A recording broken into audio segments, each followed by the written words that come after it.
Unlocked is brought to you by Invincible, a program designed to unlock the potential of people and teams inside your organization.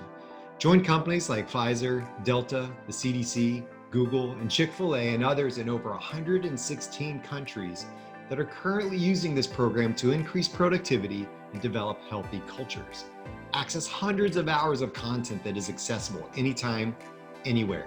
And finally, use real-time data to understand the health of every team inside your organization, which teams are performing and which ones aren't. Then understand the why behind that performance. Get free access to Invincible for 30 days by visiting www.giant.tv/30days. My next guest, Janet Williams, has a lot to offer. As far as just people interaction, she's been in the HR world for a long time. She's executive director of HR right now. She's been doing that past 13 years. She's a mediator with the Texas Judicial system and the Phoenix House of Texas. She's a facilitator. She has just been doing a lot of things. What I want to talk about with Janet, and what you'll see here is this interaction, this what is employee engagement looks like right now, the employee experience, why is that so important, what's different in the hiring process. And then we start talking about something really interesting that I think is really pretty much only people in the situation can talk about it, right? Janet is married to an African-American. She has an interesting perspective that she shares, and I think it's super insightful about how racial awareness right now and what that has to do with empathy in the workplace. How does that tie into HR in the first place? Well, I think you're going to get something out of this. I'm really excited. Thank you, Janet, for all of your insights. All right, let's get going.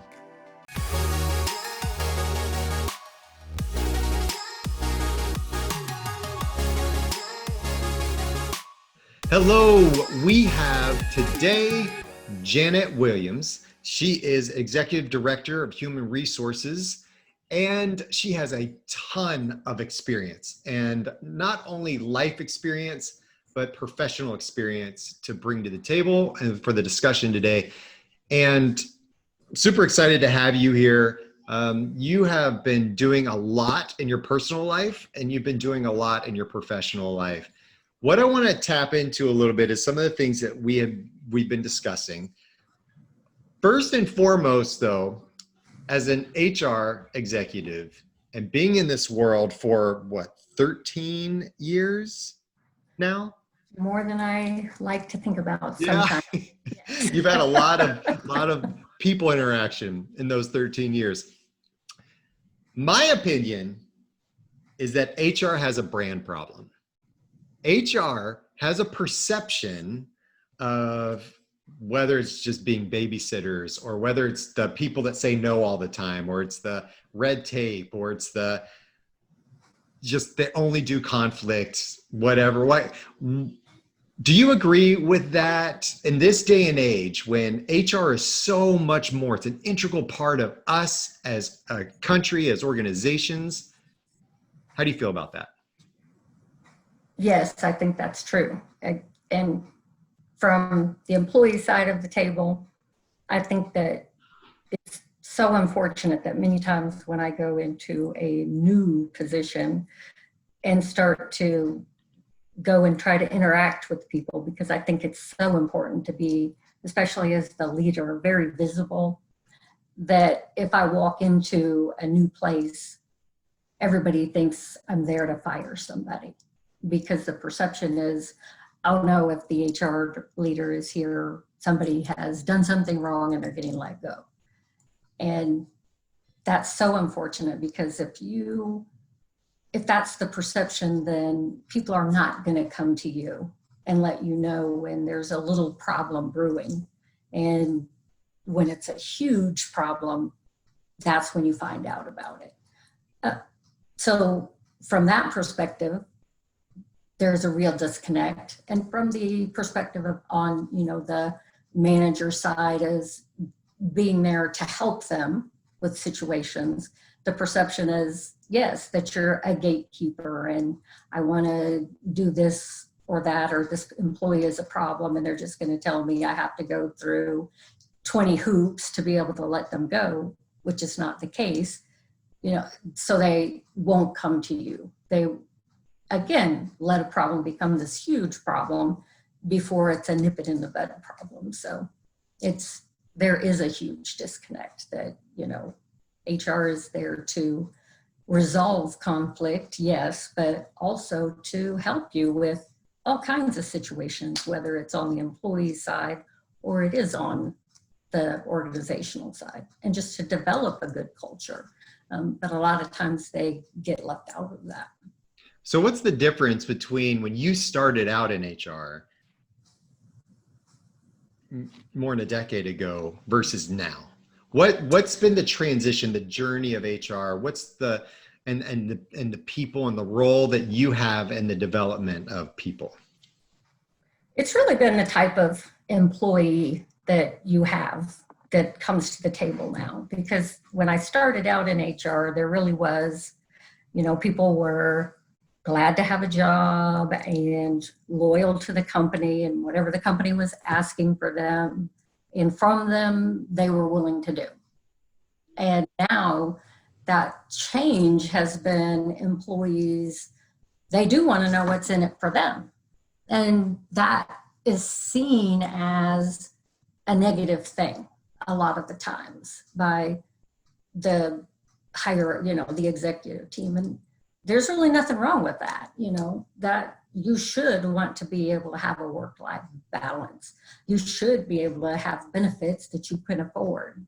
You should be able, there's nothing wrong with an employee wanting to know what's in it for me in an interviewing process or a hiring process. And that is perceived as somebody who's going to be high maintenance. And that's change that definitely has occurred, but the perception of it being a negative thing is, again, unfortunate. Wow. So we have transitioned, and I've seen this too with generations of it's become a, the company is sitting up there on their hill and people are you should just be grateful you're interviewing with us, right? You should Exactly. be grateful at the opportunity that we're giving you to work for us. And when you get hired, we want loyalty from you. We want this, and we want you to be loyal to us, right? Be here for the long haul, because when there's turnover, that costs us more money. So whatever, right? Instead, now we're getting to the point of employees using platforms like Glassdoor to analyze reviews of different companies, right? Or word of mouth or reputation to understand, do I even want to work for that type of company? Maybe they should be grateful to have me. Maybe they should be grateful to have me around. What can they do to get my loyalty, to help me be loyal to them? Like there's a mutual agreement here, right? Is that what I'm hearing? Yes. And actually, let's be honest, what a company used to be offering you for your loyalty was a whole lot more than they are now, because most companies would be providing you with benefits that you weren't paying for. And if you were paying for them, it wasn't very much. And a lot of companies had some kind of a retirement for you that wasn't, whatever they're matching to their 401k, and better vacation opportunities. So they were loyal because they were getting more for what their loyalty was. So now, particularly when you're talking about your people that, in my organizations, we identify people that we call rising stars, but that this is an employee that you see as a above average employee that you want to keep and grow in your organization. You should be all right with them asking you what's in it for you and providing as much of that as you can, like a career path and maybe some educational opportunities that you'll pay for that are outside of what you might normally do, because those are the employees that can go anywhere else if they want to. Yeah, we work so hard at developing a product or a service we can sell to our customers and clients that hopefully makes them loyal to us so they don't go anywhere else, right? Exactly. So that we get that recurring revenue and we build that brand loyalty. And then we kind of put our internal teams, our employees and our staff and our other people on the back burner and just say, yeah, just produce, get on the same page and execute. Instead of investing in them, right? Instead of investing in the employees to say, hey, we're going to pour into you, make you the best you can be. And then we'll see that eventually bleed over into the customer interaction. Absolutely. The employee experience goes over and bleeds into that customer experience. And that's what's going to create healthy cultures, healthy environments, and healthy sales for our companies in the future. Absolutely. Because your turnover rate, a matter of fact, a couple of years ago put in a 2-year program for an employee engagement group. We put so much time into our customers and not nearly enough time into our employees. So there was developed a group that was only frontline employees. No managers could be in it. And their whole role was to engage employees, find out what employees wanted, what problems they had, what was the one easy fix for a 2-year period of time. And the correlation between lowering our turnover and improving our customer base loyalty. And there was a direct correlation with, we changed in that 2-year period, our turnover was lowered by about 26%, and our customer loyalty increased almost identically. Wow, that's fantastic. That's great data. Yeah, it is. Those are the people that answer your phones or are the first people that engage with the customer.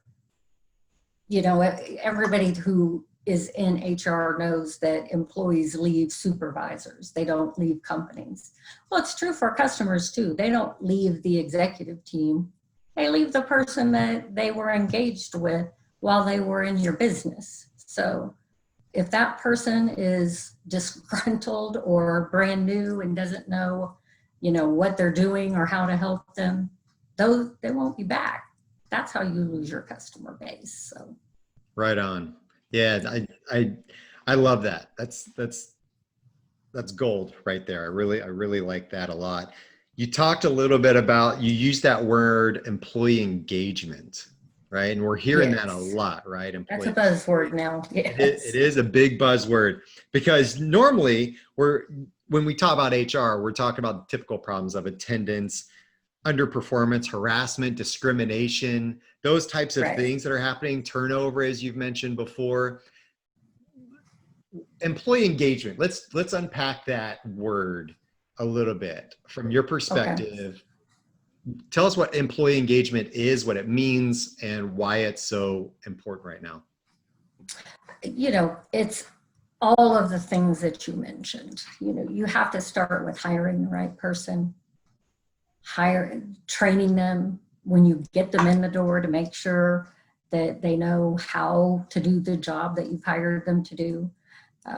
You have to make sure that when they do have a problem, that they feel that they have a safe environment to bring that problem to somebody's attention.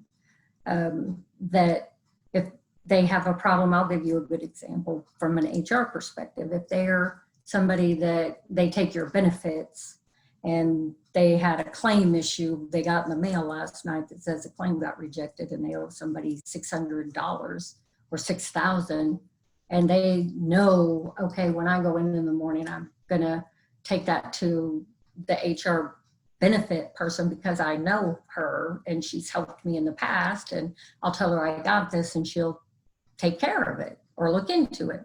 Then I'm gonna spend my day at my job doing what I'm hired to do. If I don't have that person, I'm gonna spend my day trying to call people, trying to figure out why this happened, being upset with my company, not the insurance carrier, that something got messed up, and there's no engagement in my job that day because I'm trying to solve my problem. So productivity wise, I might encounter a customer that day that I'm going to totally blow off, be rude to, snap at, because I'm upset about this problem that I had. That employee is not engaged at all for that day. And if they can't solve that problem and they're mad at the company, eventually they're going to go try to find another job somewhere. But it's also in knowing what it is the employee wants, because in that committee, you know, their first assignment was to find out what employees were looking for an improvement and then make a strategy to deal with that. And one of the primary things was they felt like there wasn't enough communication. They didn't get enough communication from management. That was what they said. Management did not give them enough communication. And so the next assignment was, what does that mean? Because they were just going to go out and say, okay, let's have, you know, town hall meetings, or the CEO will send out a newsletter. And I said, did they say it is from executive? What does that mean? Engage. And so they had to go out and say, you know, ask them, you've said that this is what you want. What does that look like? And what they found was they didn't like it because their direct supervisors would tell them the day that there was going to be a change that they're implementing it. And they wanted them to give them some notice so that they could prepare. So if you're taking a problem and solving it and it's not the actual problem, then you're still not engaging with the employees. So that's, you know, you got to understand the problem and not assume that you understand the problem. So that's a big part of it also. And then when you do understand it, the worst thing you can do is say, we're doing these things because we want to help, we want to have good engagement, we want to build a good culture. And then when they have replied to your surveys, told you what they want, then you just don't do anything. They see it, they've said, okay, we're going to give you a chance, we believe you, and then nothing happens. Yeah. One of them was, so they had a printer that didn't work on a unit that they were on, and they had to walk across the building to some other printer. Nobody even knew the printer was not working except the people that were on that unit. So if you fix it, make them happy, it costs a few $100s. If you think, you know, that's not that big a deal, or I'll get around to it, you've made it worse, because not only now you've told them, I hear what you say, and I actually really don't care.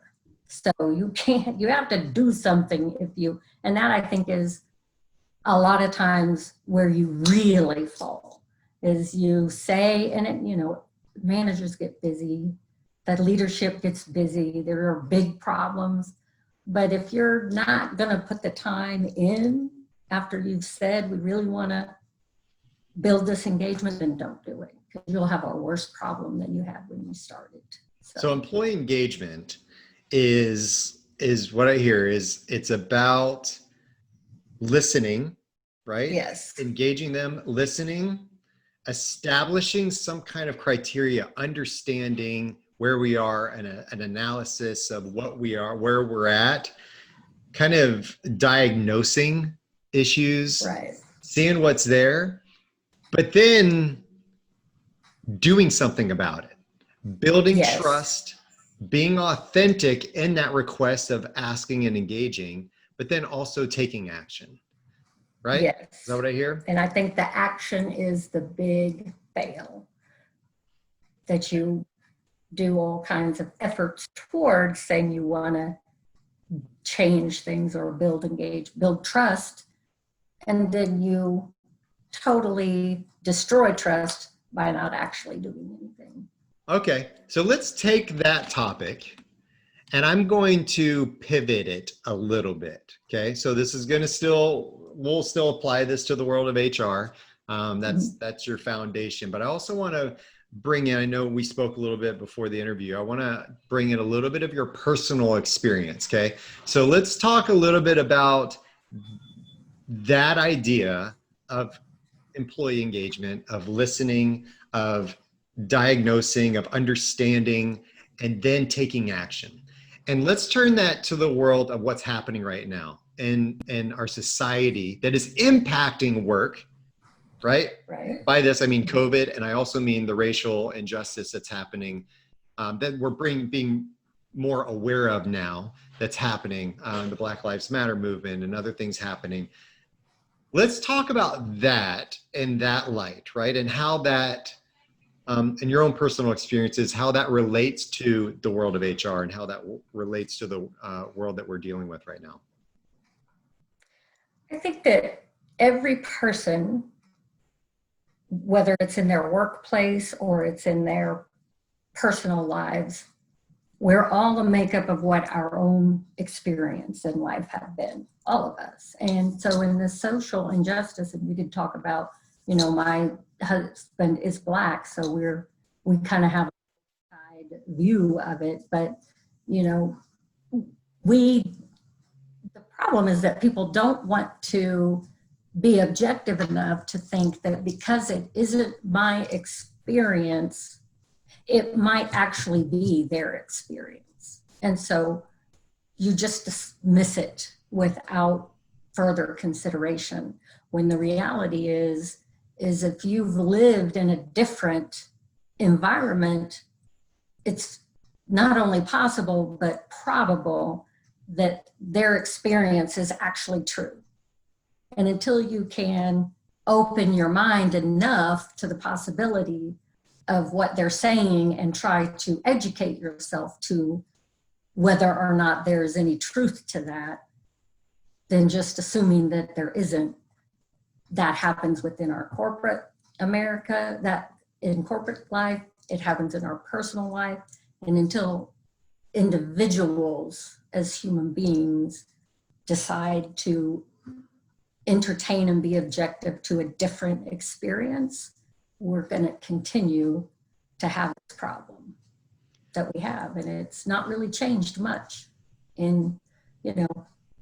I was watching the news a few weekends ago, and it's the same. You're seeing the same things occurring now that were happening 50 years ago when Martin Luther King was alive, and nothing has changed that much. So what is that current problem that we're talking about? As far as society now, but also how does that relate to corporate? Like, what is that problem you're talking about? I'm talking about the problem of not understanding or even accepting that there is a different point of view. So in corporate America, for instance, most of your people that are in, the highest roles of leadership, there's a high probability that they've not ever experienced making $12 an hour, and I have to decide whether or not I can even take health benefits or be able to pay the rent on my house and keep my kids fed. So to them, if I have to pay $500 a month for health insurance, that's not a big deal. And when they're the ones that are the decision makers on what they're going to do with benefits, it's unaffordable to the people that it matters to the most. So until you can look at it with those eyes, then in corporate America, you're still going to have people that see it as a us and them mentality. So I hear on the social side, right, and things that you've discussed within your family with you and your husband, and the experiences you've had, even within your own family, like as we discussed before, of these discussions of,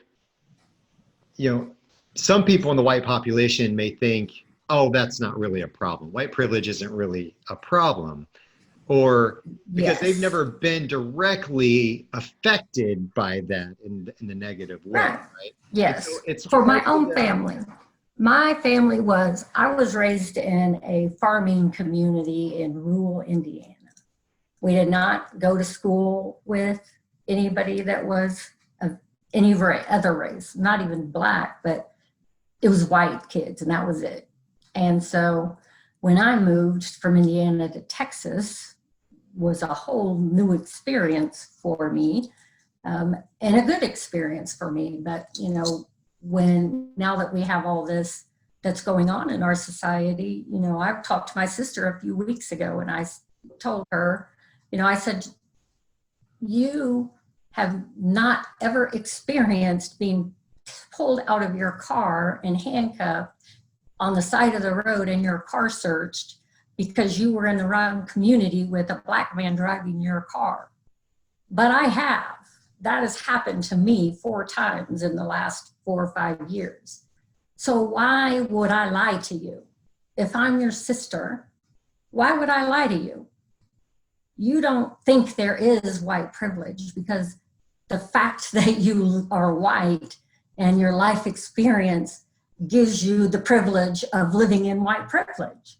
But I'm your sister and I'm telling you this happens, and yet you still say you refuse to believe that there is even the possibility of there being white privilege.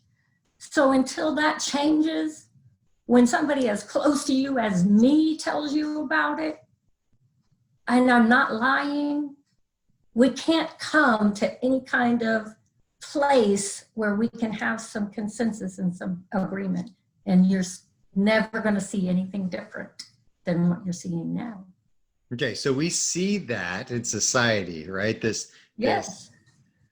Oh, it's not it's never happened to me, so it must not really be that big of an issue, right? Or Right. I shouldn't be that concerned with it, or it's not, I didn't do that thing to you, so it's not my problem, right? Right. Right. So we wash our hands of that thing. Now, let's take that mindset. We're talking about culture and society, right? But let's talk about culture and corporate and businesses, organizations.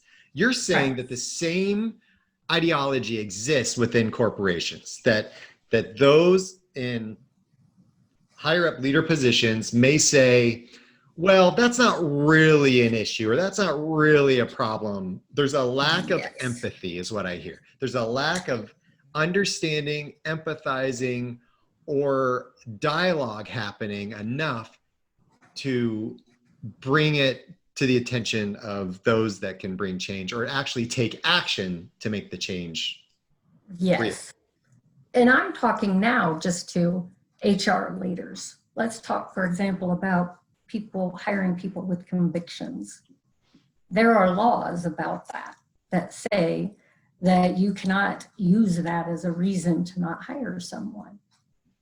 But you can always decide that it's something else and say, we found a better candidate.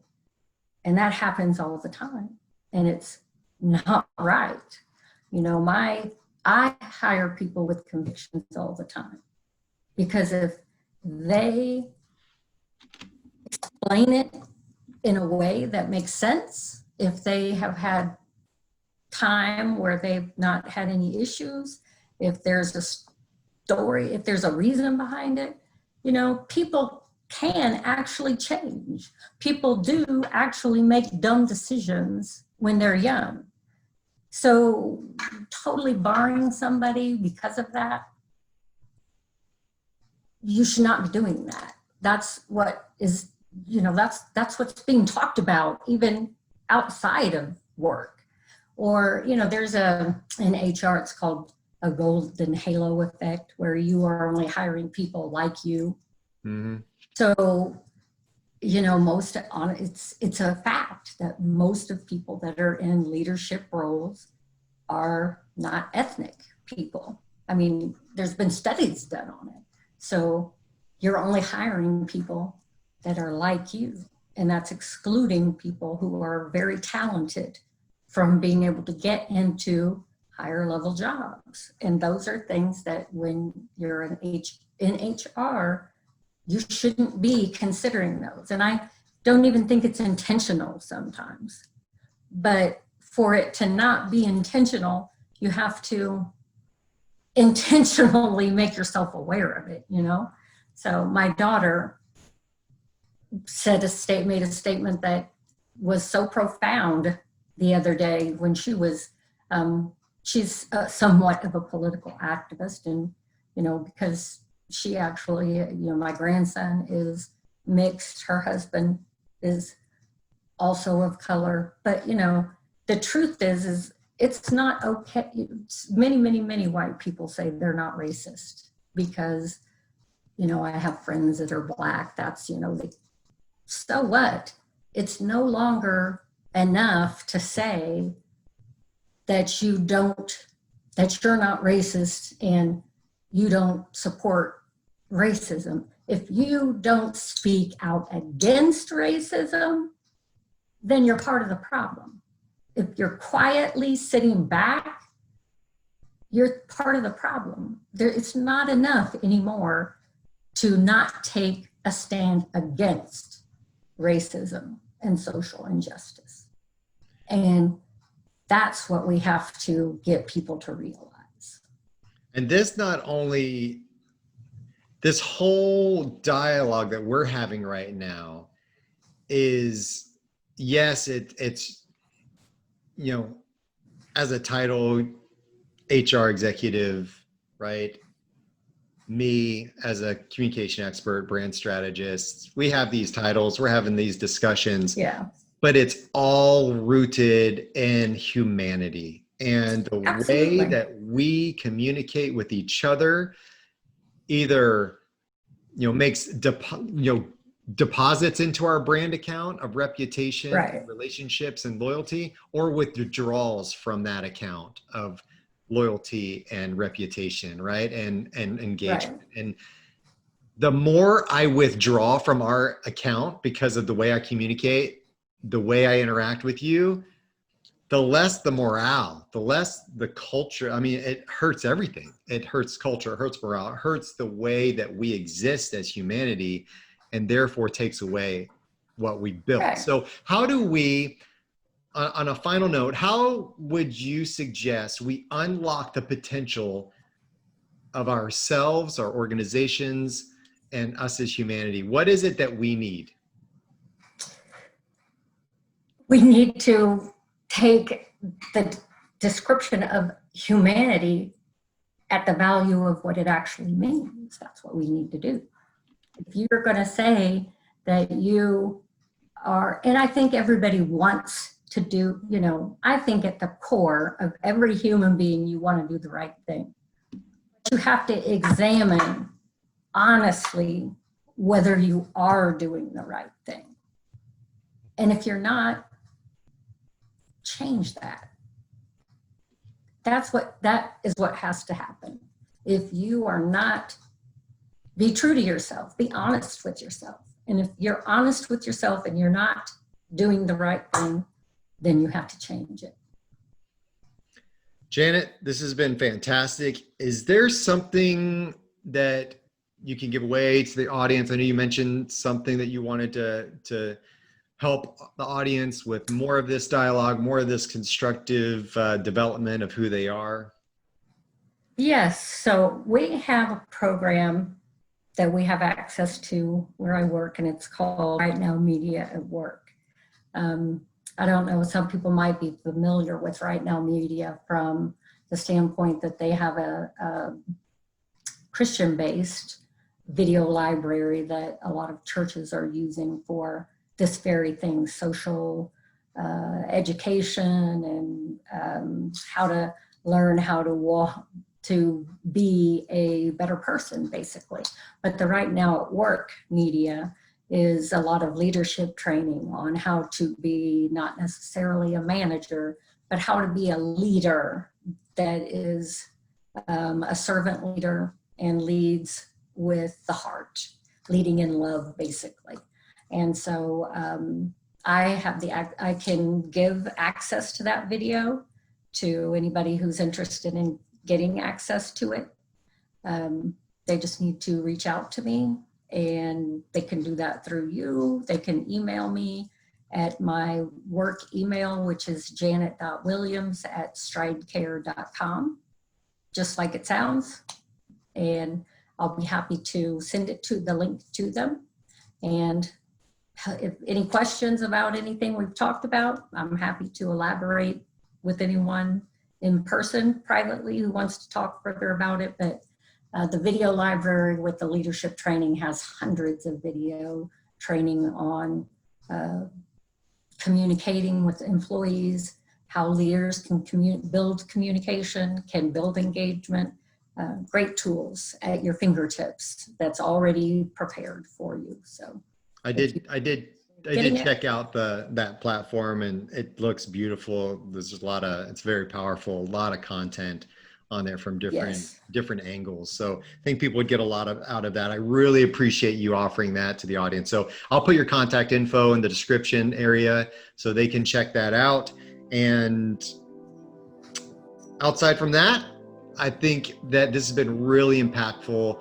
Not only the professional, I loved how we, tying in both aspects of socially what's going on, professionally what's going on, and how it's really kind of the same problem. It is. From a different angle. So I really appreciate your insights and the thoughts you've left with us today. If anybody wants to get in touch with you, information's there. Thanks a lot, Janet. Have an awesome. Thank you for having me. I enjoyed it. Have a good rest of your day also. Thank you.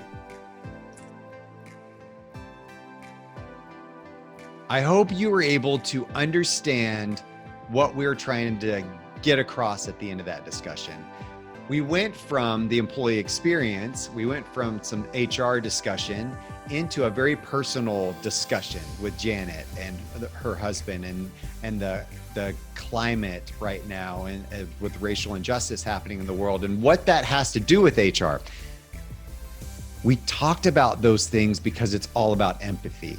It's all about understanding your employees, understanding your team members, understanding the people that you work with in a way that helps them feel valued, heard, understood, and creates better relationships over time, more trust. And ultimately, that is what's going to help us move forward in our organizations. Thank you, Janet, again for being on the show. If you want to find out more about me personally, you can go to skotwaldron.com. I have a whole list of other interviews there that I've been doing here in the past. If you would like to also subscribe to my YouTube channel, that would be fantastic. I would love that. You can see all these interviews there, plus some additional educational videos that I've provided you. So I am looking forward to engaging with you more. Leave a comment, like, subscribe, share, do all those things. I'm really grateful for you. We'll see you next time.